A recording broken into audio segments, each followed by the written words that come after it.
This is the Velotrex night vision camera. Now I know it looks like a pair of binoculars, but it's not. What we actually have here on the left-hand side is a digital camera. We also have a zoom ring and a focus ring. On the right-hand side, well, this is actually an infrared emitter. It's basically a super bright infrared flashlight here. And when we look through the Velotrex, we don't see optically like we would through a real pair of binoculars. Instead, we see an LCD screen. This thing actually has more in common with a trail camera than it does a normal pair of binoculars, or even a normal digital camera for that matter. Now on top we've got 5 buttons. These are used for controlling various features and getting into the menu system. And on the side we have a USB-C port that is used for both charging the internal battery and also for reviewing your footage should you not want to pop out the very generous 64 gigabyte micro SD card. Now you're not just limited to nighttime footage with the Velotrex. You can also use this during the day. It will take color photos and color video, but its main use is for nighttime black and white infrared video and photos. Now one thing to be clear on, this is not a thermal camera. This is a thermal camera. A thermal camera reproduces images based on the actual infrared heat emitted by the environment and the objects in it. It's basically a predator cam. A night vision camera like this, however, works much simpler than that. All it does is it just picks up reflected infrared light, turns it into something we can see, so effectively we have night vision. Now by default, the IR emitter is off, so unless there's some ambient light such as the moon or a candle or some other source of infrared light, you're not going to see too much, kind of like you see right here. Now what you're seeing here is what it looked like just with moonlight alone. No other source of illumination. But when we turn the IR emitter on, things light up really nicely. Now there's no image stabilization at all, so you have to hold this thing very steady or use your forehead as a support just to keep it from shaking. Unfortunately, the evening that I decided to get sample footage for this review, there just weren't any critters roaming around, just my dog. But as you can see, it's pretty easy to see what may be lurking in the dark.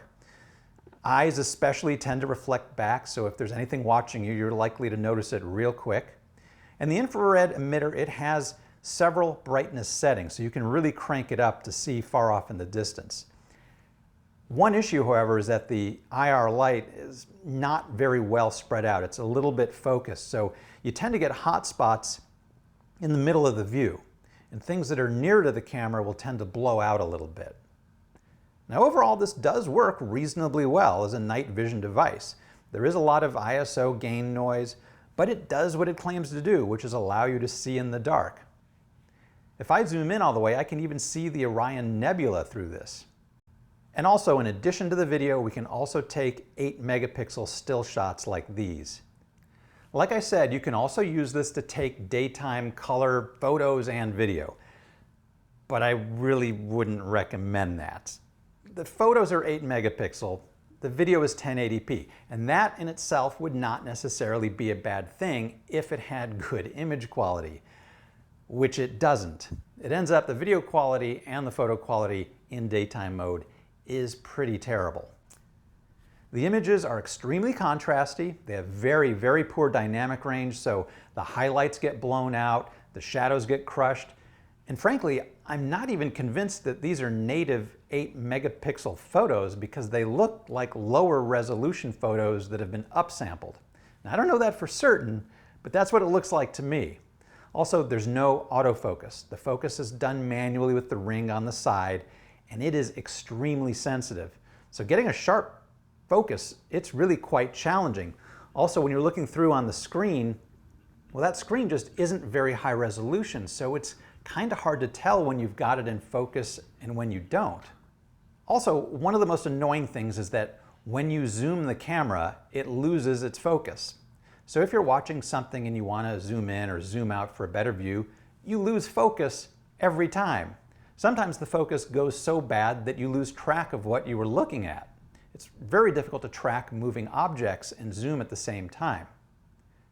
Now the bad image sensor isn't the entire problem. The optics themselves are terrible too. If you look around the edges of the image, there's like this Vaseline kind of looking smear. And this is just caused by bad optics. You really just get this blurry vignette around your photos, and it's especially bad the closer you zoom in.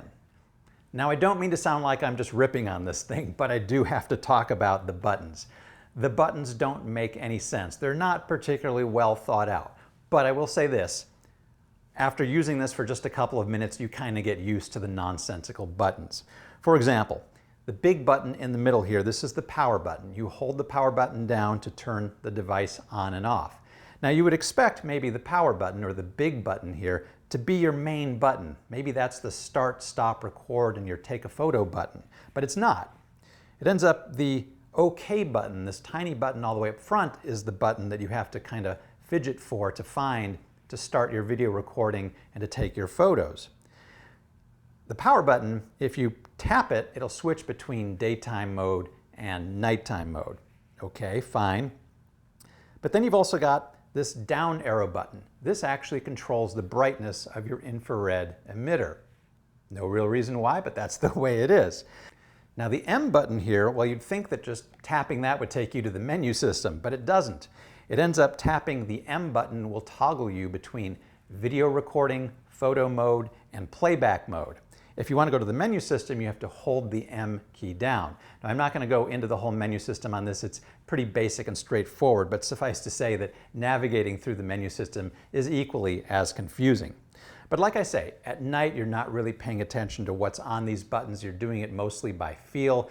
And I found that after just about a minute of using this, maybe two, I had most of this figured out. The only one that really I find annoying is the fact that the biggest button here is not the button for starting and stopping video and taking photos. That really should happen.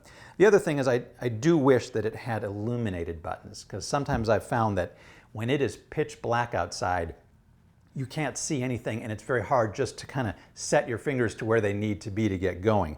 There is a little blue power light that comes on when you power it on, but that's the only light indicator that you get.